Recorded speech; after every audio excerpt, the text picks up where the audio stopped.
نحمده ونصلي على رسوله الكريم اما بعد فاعوذ بالله من الشيطان الرجيم بسم الله الرحمن الرحيم رب اشرح لي صدري ويسر لي امري واحلل عقدة من لساني يفقهوا قولي۔ حضرت ابو ہریرہ رضی اللہ تعالیٰ عنہ سے روایت ہے کہ رسول اللہ صلی اللہ علیہ وسلم نے فرمایا، جو عورت 5 نمازیں ادا کرے، کیونکہ شوہر کی تابعداری اور بچوں کی نگہداشت میں عموماً عورت کے لیے نماز پڑھنا مردوں کی نسبت مشکل ہوتا ہے، 5 وقت کی نماز پڑھے، رمضان کے روزے رکھے، اپنی شرمگاہ کی حفاظت کرے یعنی زنا سے پرہیز کرے، اپنے شوہر کی فرما برداری کرے یعنی شوہر کی اطاعت کرے، اسے قیامت کے روز کہا جائے گا جنت کے 8 دروازوں میں سے جس سے چاہو داخل ہو جاؤ۔ ایک اور روایت میں آتا ہے، جس مسلمان کے 3 نابالغ بچے فوت ہو گئے اور اس نے صبر کیا تو وہ بچے اسے جنت کے 8 دروازوں پہ ملیں گے، جس دروازے سے چاہے گا داخل ہوگا، کیونکہ صبر کرنا بھی مشکل ہے نا۔ حضرت ابو ہریرہ سے روایت ہے، رسول اللہ صلی اللہ علیہ وسلم نے فرمایا، جنت کے دروازے سوموار اور جمعرات کو کھولے جاتے ہیں اور ہر اس شخص کو بخش دیا جاتا ہے جو اللہ سے شرک نہ کرتا ہو، سوائے اس آدمی کے جو کسی دوسرے بھائی کے ساتھ کینہ رکھتا ہو۔ ان دونوں کے بارے میں فرشتوں سے کہا جاتا ہے، ان دونوں آدمیوں کا انتظار کرو یہاں تک کہ یہ دونوں آپس میں مل جائیں۔ اس سے آپ اندازہ کر سکتے ہیں کہ مسلمانوں کے آپس کے تعلقات کا بگاڑ کتنی زیادہ نقصان دہ چیز ہے۔ اسی لیے کہا گیا نا کہ کیا میں تم کو بتاؤں ایک ایسی چیز جو نماز، روزے، ہر چیز سے افضل ہے؟ اصلاح ذات البین، آپس کے تعلقات کی اصلاح، اور آپس کا بگاڑ ہی الحالقہ، وہ تو دین کو مونڈ کے رکھ دینے والا ہے، دین کی صفائی کر دیتا ہے۔ ظاہر ہے کہ دین کا کام اکیلے کوئی نہیں کر سکتا، اکیلے دین پہ قائم رہنا بے حد مشکل ہے۔ آپ کو ہمیشہ دین پر چلنے کے لیے دوسروں کی سپورٹ چاہیے ہوتی ہے، اور اگر ان لوگوں کے ساتھ آپ کے تعلقات ہی اچھے نہ ہو جن کے ساتھ آپ مل کے چل رہے ہیں تو آپ دین کا کوئی کام کرنے کے لائق نہیں رہتے، پھر آپ تقوی میں ترقی نہیں کر سکتے۔ اسی لیے زمرہ، گروہ در گروہ جنت میں داخل ہوں گے، اور جنتیوں کے دل آپس میں ایک دوسرے کے لیے کیسے ہوں گے؟ ہم سب اپنے آپ کو خود ٹیسٹ کر سکتے ہیں، اپنی عبادات کو دیکھ کے، اپنے اخلاق اور معاملات اور اپنے دل کی حالت، کیونکہ تقوی والوں کے لیے جنت ہے نا۔ اور یہ کینہ، حسد، بغض جو تقوی کے منافی ہے، اور وہاں زیادہ جنم لیتا ہے جہاں تکبر کا احساس ہو، کیونکہ تکبر وہ بیج ہے جس سے یہ ساری خرابیاں پھوٹتی ہیں۔ کسی سے حسد کیوں ہوتا ہے؟ کیونکہ اس کی اچھائی اچھی نہیں لگتی، ہم سمجھتے ہیں ہم سب سے اچھے ہیں، مجھ سے اچھا بھی کوئی ہو سکتا ہے۔ جب ہم دیکھتے ہیں کہ لوگ کسی اور کی تعریف کر رہے ہیں، اس کو زیادہ اچھا کہہ رہے ہیں، تو ہم حسد میں مبتلا ہو جاتے ہیں، ہم اس کو کسی نہ کسی طرح نقصان پہنچانا شروع کر دیتے ہیں۔ تو جنت والے دنیا میں بھی ایک دوسرے سے صاف دل رکھتے تھے، اکٹھے داخل ہوں گے، حتیٰ کہ جن لوگوں کے دل میں کچھ تھوڑا بہت ایسا کوشش کے باوجود بھی کھوٹ کپٹ رہ گیا، وہ جنت میں جانے سے روک دیے جائیں گے، ایک نہر الحیات یعنی ایک پل پہ روکے جائیں گے، وہاں ان کے دلوں کو دھویا جائے گا، صاف کیا جائے گا، پھر اندر جائیں گے۔ میلے دل والے جنت کے اندر جانے کے لائق نہیں۔ لیکن اگر کسی کے ویسے بہت نیک عمل ہوئے اور کسی وجہ سے کوئی تھوڑی بہت مس انڈرسٹینڈنگ کسی کے ساتھ ہو گئی تو وہ بھی جنت میں جانے سے پہلے صاف ہوگی۔ تو انتظار تو کرنا پڑے گا نا، اب سارے جا رہے ہیں اور اس کو روکا ہوا ہے، یہاں رک جاؤ، پہلے اس کو دھو پھر چلو اندر، تو کچھ تو پیچھے رہ ہی گیا نا بندہ پھر بھی۔ تو اس لیے کتنا ہی اچھا ہو کہ انسان بھلا دے سب کی غلطیوں کو، معاف کر دے سب کو، اپنی خاطر، کسی کے اوپر احسان کرتے ہوئے نہیں۔ جیسے ابھی بات ہو رہی تھی نا کہ ہم کسی کو معاف بھی کرتے ہیں تو اس پہ احسان جتا کے۔ وَسِيقَ الَّذِينَ اتَّقَوْا رَبَّهُمْ إِلَى الْجَنَّةِ زُمَرًا، اپنے آپ کو دیکھیں کس گروہ میں ہیں، ڈھونڈیں اپنے آپ کو کس کس سے محبت ہے اور کس گروہ میں اٹھائے جانا چاہیں گے، کن کے ساتھ جانا چاہیں گے، اور پھر جن سے محبت ہو انسان خود بخود ان جیسے کام کرنے کی کوشش کرتا ہے۔ حَتَّى إِذَا جَاءُوهَا وَفُتِحَتْ أَبْوَابُهَا، اور ایک اور حدیث میں آتا ہے کہ جنت میں سب سے پہلے جانے والے گروہ کے چہرے 14ویں رات کے چاند کی طرح چمک رہے ہوں گے، دوسرے گروہ کے چہرے آسمان پہ چمکنے والے ستاروں میں سے روشن ترین ستارے کی طرح چمکتے ہوں گے۔ اس سے کیا پتہ چلتا ہے؟ چہروں کی چمک میں بھی فرق ہوگا اعمال کی نسبت سے۔ اب چاہیں تو چمک بڑھا لیں اور چاہیں تو گھٹا لیں، جیسے کام کریں گے چمک بھی ویسی ہی آئے گی، یہ اوپر سے کچھ لگا کے چمک نہیں بنے گی۔ وَفُتِحَتْ أَبْوَابُهَا، اور اس کے دروازے کھول دیے جائیں گے، آپ صلی اللہ علیہ وسلم جا کے کھلوا دیں گے، اور پھر آٹومیٹک ڈورز خود بخود کھلے ہوئے ہوں گے۔ یعنی یوں لگتا ہے نا جیسے شاہی مہمانوں کے ساتھ جو سلوک کیا جاتا ہے اہل جنت کے ساتھ وہی سلوک کیا جائے گا. کبھی آپ کو کسی بڑے محل میں یا کسی بادشاہ کے پاس جانے کا اتفاق ہوا ہوگا تو دروازوں پر کھڑے ہوتے ہیں لوگ دروازے کھولنے کے لیے. دروازہ کھولنے کی آپ کو زحمت نہیں ہوتی. تو اسی طرح عزت و اکرام کے ساتھ داخل کیے جائیں گے. وقال لهم خزنتها، اور جنت کا دربان ان سے کیا کہے گا؟ سلام علیکم. خود آگے بڑھ کے سلام کرے گا. جیسے عموماً یہ ہوتا ہے جیسے کسی 5 اسٹار میں آپ جائیں تو دروازہ کھولنے والا کھولتا اور پہلے آپ کو سلام کرتا ہے، تو وہ بھی آپ کو سلام کریں گے. اور کیا کہیں گے؟ طبتم، بہت اچھے رہے تم، مبارک ہو تم کو. یہ خیر مقدم کے الفاظ ہیں. ویلکم، اہلن و سہلن، جیسے ہم کہتے ہیں نا خوش رہو، شاد رہو، آباد رہو، پھلو پھولو، اسی معنی میں طبتم فادخلوها خالدین، ان میں رہو ہمیشہ ہمیشہ. وقالوا الحمد للہ الذی صدقنا وعدہ، اور وہ کہیں گے شکر ہے اس خدا کا جس نے ہمارے ساتھ اپنا وعدہ سچ کر دکھایا. وَأَوْرَثَنَا الْأَرْضَ نَتَبَوَّأُ مِنَ الْجَنَّةِ حَيْثُ نَشَاءُ، اور ہم کو زمین کا وارث بنایا، اب ہم جنت میں جہاں چاہیں اپنی جگہ بنا سکتے ہیں. اور یہاں زمین سے مراد جنت کی زمین ہے. اچھا، یہ جو وراثت کی بات ہے نا، یہ بڑی خوبصورت بات ہے کہ ہمیں وارث بنایا، کیونکہ حضرت آدم علیہ السلام کو جنت میں بھیجا گیا اور شیطان نے چالیں چل کے ان کو وہاں سے نکلوا دیا. تو اب جب شیطان کی چالوں کو کاٹ کے دوبارہ جنت میں جنت والے پہنچیں گے تو وہ کہیں گے الحمدللہ الذی صدقنا وعدہ. کون سا وعدہ؟ اما یأتینکم منی ھدی فمن تبع ھدای فلا خوف علیہم ولا ھم یحزنون. وَأَوْرَثَنَا الْأَرْضَ، اس جنت کا ہمیں وارث بنا دیا. نَتَبَوَّأُ مِنَ الْجَنَّةِ حَيْثُ نَشَاءُ، ساری جنت اپنی جہاں چاہیں جگہ بنائیں، جہاں چاہیں رہیں. تبوّأ کا لفظ ایسی جگہ پر رہائش کے لیے آتا ہے جہاں کی آب و ہوا اور ماحول رہنے والے کی طبیعت کے موافق ہو، سازگار ہو. تو جنت میں نہ صرف یہ کہ ہر ایک کا اپنا مقام ہوگا، ایک گھر ہوگا، بلکہ جہاں جب چاہے گا ملاقات کے لیے چلا جائے گا، جس سے چاہے گا جا کے ملے گا. بہترین قسم کی ٹرانسپورٹیشن کے انتظامات ہوں گے، سیر و تفریح کی جگہ ہوں گی، کوئی روک ٹوک نہ ہوگی، کوئی پابندی نہ ہوگی، کوئی ذمہ داری نہیں ہوگی، کوئی فرض نہیں ہوگا، کوئی مصروفیت ایسی نہیں ہوگی کہ جو انسان کو روک دے اپنے مرضی کا کام کرنے سے. یعنی اپنے اپنے محلات اور باغات میں تو ہوں گے ہی، لیکن اس کے علاوہ بھی جہاں چاہیں گے جا کے جگہ بنائیں گے، جتنے دن چاہیں گے رہیں گے، پھر واپس آ جائیں گے. وہاں سے جی بھر جائے تو کہیں اور چلے جائیں گے، جو جی میں آئے گا کریں گے. نَتَبَوَّأُ مِنَ الْجَنَّةِ حَيْثُ نَشَاءُ، جہاں چاہیں جائیں. اب دنیا میں تو کیا ہوتا ہے، یہاں جانے کے لیے ویزا چاہیے، وہاں جانے کے لیے ٹکٹ چاہیے، وہاں جانے کے لیے یہ پابندیاں ہیں، سیاسی جغرافیائی قیدیں ہیں، معلوم نہیں کیا کچھ ہے. لیکن جنت میں کوئی قید نہیں. نَتَبَوَّأُ مِنَ الْجَنَّةِ حَيْثُ نَشَاءُ، جہاں چاہیں ہم جنت میں جائیں، کوئی پابندی نہیں، کوئی رکاوٹ نہیں. یعنی جنت ایسی جگہ ہے جہاں انسان کو اپنی کوئی بھی خواہش پوری کرنے کے لیے کسی بھی قسم کی کوئی رکاوٹ نہ ہوگی. یعنی جنت رکاوٹوں سے خالی ہے، پابندیوں سے خالی ہے.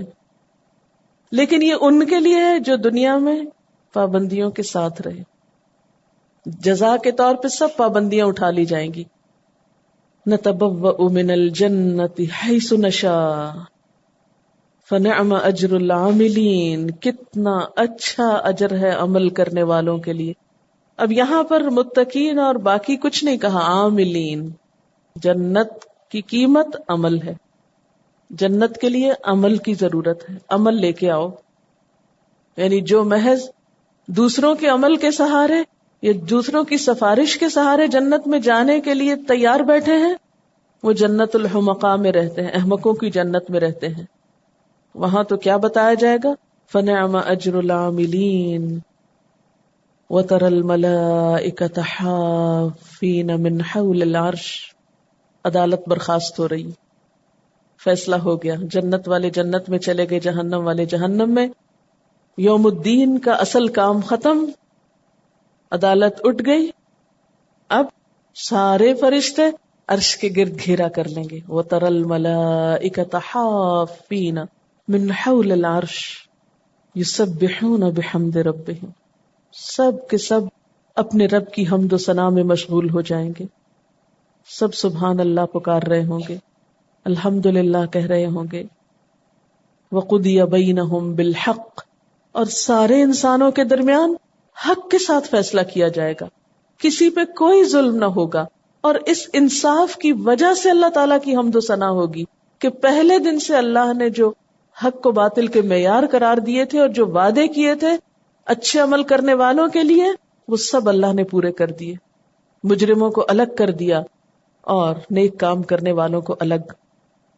تو اس سے کیا پتہ چلتا ہے کہ اصل چیز جو اللہ تعالیٰ کو حمد و شکر کے لائق بناتی ہے وہ اس کا عدل ہے، جو نیک و بد کے درمیان وہ فرق کرے گا کہ کسی پہ کوئی ظلم نہ ہوگا. کیونکہ اگر یہ نہ ہو تو دنیا اندھیر نگری ہے نا، ظلم کا گھر ہے. یعنی اگر چور ڈاکو بھی جنت میں چلے جائیں، جھوٹ بولنے والے، غیبت کرنے والے، حسد کرنے والے، دوسروں کی جڑیں کاٹنے والے، دوسروں کو نقصان دینے والے بھی سب جنت میں پہنچ جائیں، تو پھر جہنم کس کے لیے ہے؟ تو یہ تو بہت کلیئر کٹ فرق کر دیا جائے گا اچھے اور برے عمل کرنے والوں کے درمیان. اور یہی اللہ تعالیٰ کا عدل ہوگا اور اسی بنیاد پر پھر حمد و ثنا ہوگی اللہ کی. اب آپ دیکھیں کہ وہ سین پیچھے سے آپ ملائیں کہ وہ اشرقت الارض بنور ربہا ووضع الکتاب وجیء بالنبیین والشہداء وقضی بینہم بالحق. اور یہاں پھر دوبارہ دہرایا گیا وقضی بینہم بالحق، وہاں فرمایا وہم لا یظلمون، اور یہاں پر نتیجہ وقیل الحمد للہ رب العالمین، اور الحمد للہ رب العالمین کی ساری صدائیں ہوں گی. یہ دعا بھی اختتام مجلس پر کتنی ریلیونٹ ہے، کیونکہ آخرت کی عدالت جب اپنے اختتام کو پہنچے گی اس وقت بھی یسبحون بحمد ربہم ہوگا. اور ہر روز بھی جب اللہ کی تعریف اور اللہ کی کتاب پڑھنے کے بعد ہم یہ دعا پڑھتے ہیں.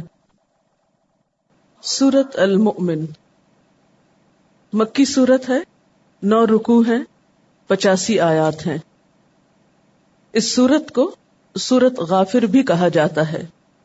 یہاں سے سورت احقاف تک 7 صورتیں حامیم سے شروع ہوتی ہیں. حامیم جو حروف مقطعات ہیں، ان کو آل حامیم کہا جاتا ہے، یا حامیم کی جمع حوامیم بھی کہا جاتا ہے.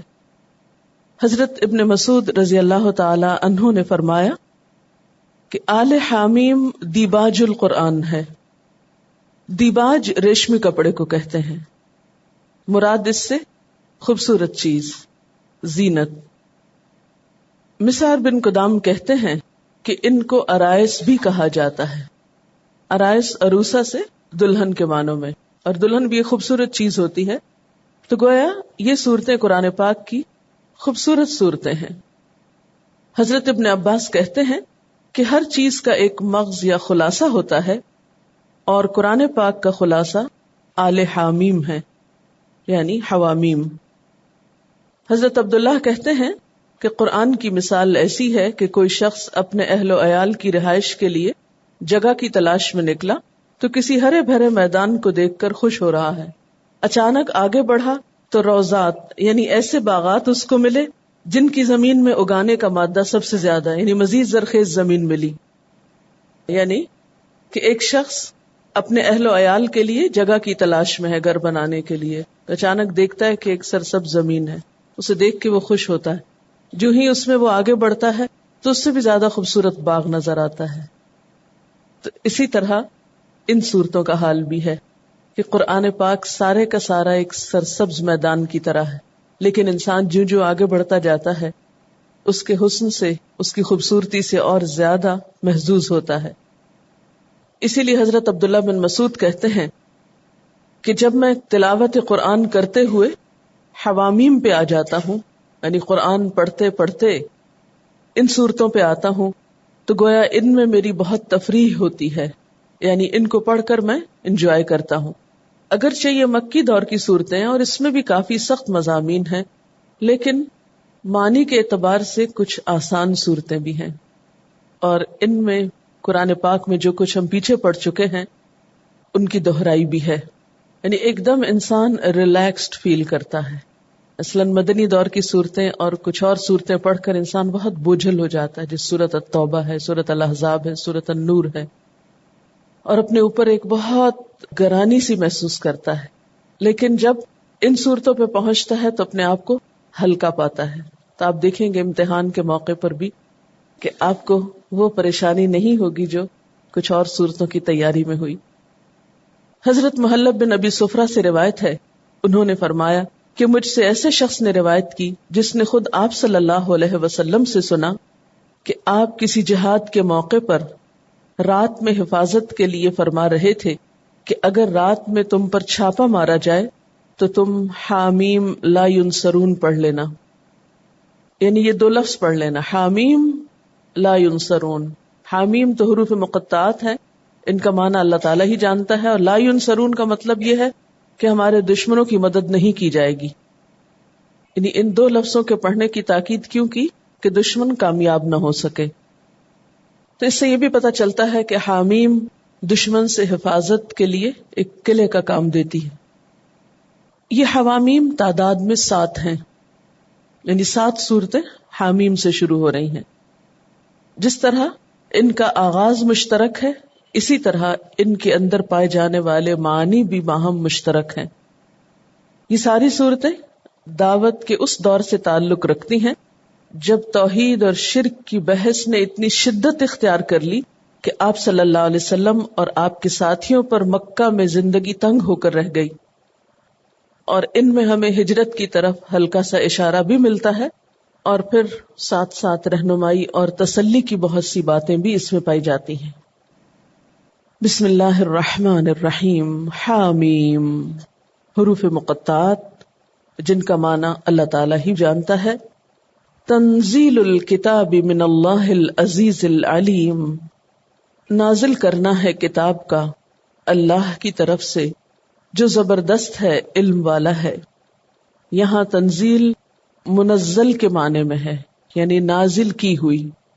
یہ کتاب اللہ کی طرف سے نازل کی گئی ہے اور اس بات میں کوئی شک نہیں. کون ہے وہ اللہ؟ العزیز، زبردست، غالب، جس کی قوت کے سامنے کوئی پر نہیں مار سکتا. العلیم، سب کچھ جاننے والا، جس سے کائنات کا ایک ذرہ یا ذرے سے چھوٹی چیز بھی چھپی ہوئی نہیں. آپ جانتے ہیں کہ قرآن پاک جن حالات میں نازل ہو رہا تھا وہ قرآن پاک کی حفاظت کے لیے انتہائی ناسازگار حالات تھے. جو تعلیم یہ پیش کر رہا تھا اس تعلیم کے لیے بھی وہ ماحول بالکل غیر موافق تھا. کوئی اسے قبول کرنے کے لیے تیار نہ تھا، اور خصوصی طور پر مکی دور میں.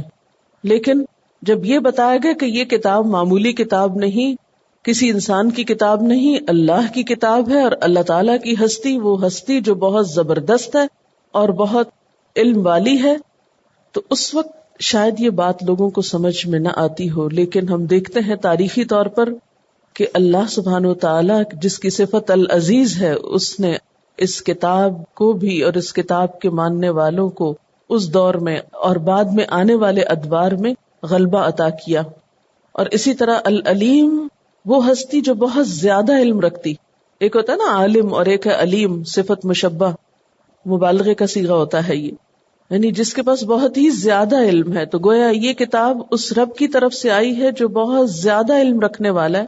اور یہ بات بھی بالکل درست ہے، اس لیے کہ 1400 سال گزرنے پر بھی کوئی بھی بات اس کتاب کی خلاف واقع یا خلاف حقیقت ثابت نہیں ہو سکی. تو جس سے پتہ چلتا ہے کہ اس کتاب کا نازل کرنے والا العلیم ہے، العزیز ہے، وہ ماضی، حال، مستقبل پوری طرح اس سے واقف ہے اور اس کا علم رکھنے والا ہے. اور نہ صرف یہ کہ زبردست علم والا ہے بلکہ غافر الذنب، گناہوں کو معاف کرنے والا ہے. وقابل التوب، توبہ قبول کرنے والا ہے. شدید العقاب، سخت سزا دینے والا ہے. ذی الطول، صاحب فضل ہے. لا الہ الا ہو، اس کے سوا کوئی الہ نہیں. الیہ المصیر، اسی کی طرف لوٹنا ہے.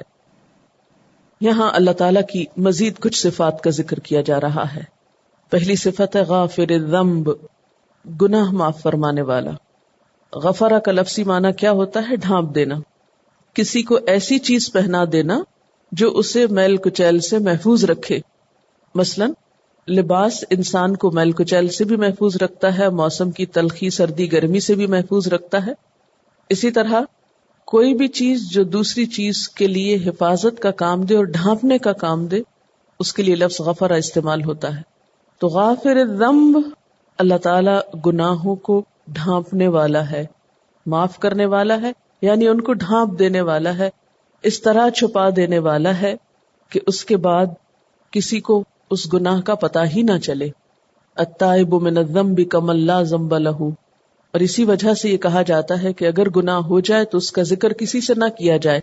جب اللہ تعالیٰ نے چھپا دیا، ڈھانپ دیا، معاف کر دیا، تو پھر اسے خود مت کھولو.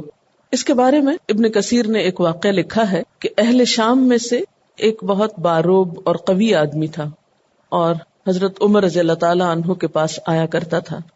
کچھ عرصے تک وہ نہ آیا تو حضرت عمر نے لوگوں سے اس کا حال پوچھا. لوگوں نے کہا امیر المؤمنین اس کا حال نہ پوچھیے، وہ تو شراب میں بدمست رہنے لگا ہے. حضرت عمر رضی اللہ تعالیٰ عنہ نے اپنے کاتب کو، منشی کو بلایا اور کہا کہ اسے خط لکھو. اور خط کیا تھا؟ عمر بن خطاب کی طرف سے فلاں بن فلاں کے نام، سلام علیک. اس کے بعد میں تمہارے لیے اللہ کی حمد پیش کرتا ہوں جس کے سوا کوئی معبود نہیں، وہ گناہوں کو معاف کرنے والا، توبہ کو قبول کرنے والا، سخت عذاب والا، بڑی قدرت والا، اس کے سوا کوئی معبود نہیں، اسی کی طرف لوٹ کر جانا ہے. یعنی خط میں یہی آیات لکھی، بس اتنا سا مختصر ترین خط. پھر حاضرین مجلس سے کہا کہ سب مل کر اس کے لیے دعا کرو. یعنی کتنی خیرخواہی ہے نا. ہم کسی کے لیے ایسا سوچتے ہیں؟ ہم تو بیٹھ کے سب باتیں بنانا شروع کر دیں. اچھا وہ شرابی ایسا ویسا، اس کے تو آثار ہی ایسے دکھائی دیتے تھے، اور وہ تو یعنی سب مل کے خوب دل کی بھڑاس نکال کے یہ سوچیں گے کہ ہاں ہم نے حق ادا کر دیا اور پاک باز ہونے کا اپنے دوسرے کی برائیاں کر کے. لیکن عمر رضی اللہ تعالیٰ عنہ نے اس کی اصلاح کے لیے خط لکھا اور اس کے ساتھ سب سے کہا اس کے لیے دعا کرو کہ اللہ تعالیٰ اس کے دل کو پھیر دے اور اس کی توبہ قبول فرما لے. فاروق اعظم نے جس قاصد کے ہاتھ یہ خط بھیجا اس کو ہدایت کی کہ یہ خط اس شخص کو اس وقت تک نہ دے جب تک کہ وہ نشے سے ہوش میں نہ آ جائے. یعنی صرف جا کے کام کرنے والی بات نہ کرنا کہ بس میں دے کے آ گیا. اس سے بھی کیا پتا چلتا ہے کتنی حکمت تھی ان کے طریقوں میں. اور ڈیوٹیفل ہونے کا مطلب صرف یہ نہیں ہوتا کہ ہم کام کر ڈالیں چاہے اس کا نتیجہ کچھ بھی نکلے. ڈیوٹیفل ہونے کا مطلب یہ کہ کام کو ایسے طریقے سے کیا جائے کہ جس کا کوئی پازیٹو یا مثبت نتیجہ بھی نکلے. بہرحال انہوں نے دو باتیں کہیں. ایک تو یہ کہ نشے کی حالت میں مت دینا، اس کو اس وقت دینا جب نشے سے باہر آ جائے. دوسرا یہ کہ اس کا خط کسی اور کو نہیں دینا، کسی اور کے ہاتھ میں مت تھما کے آ جانا، اسی کو دینا. اب جب وہ شخص ہوش میں آیا اور اس قابل ہوا کہ خط پڑھ سکے تو قاصد نے اسے حضرت عمر رضی اللہ تعالیٰ عنہ کا خط دیا. اس نے خط پڑھا تو بار بار ان کلمات کو پڑھتا اور غور کرتا رہا، یعنی دہراتا رہا اسی آیت کو کہ اس میں مجھے سزا سے ڈرایا بھی گیا ہے، معاف کرنے کا وعدہ بھی کیا گیا ہے.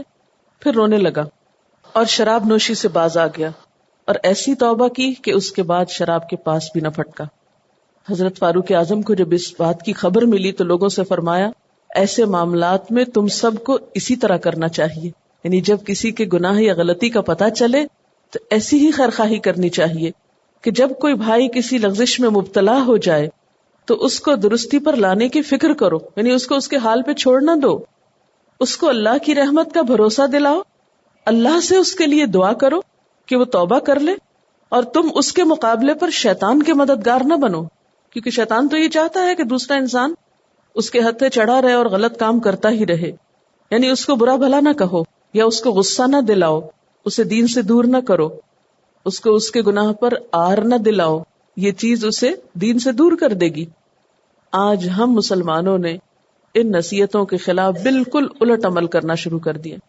کوئی بھی انسان ہے، سیدھے رستے پہ چلتے چلتے کسی وقت بھی شیطان کے ہاتھوں ٹریپ ہو کر غلط رستے پہ جا سکتا ہے.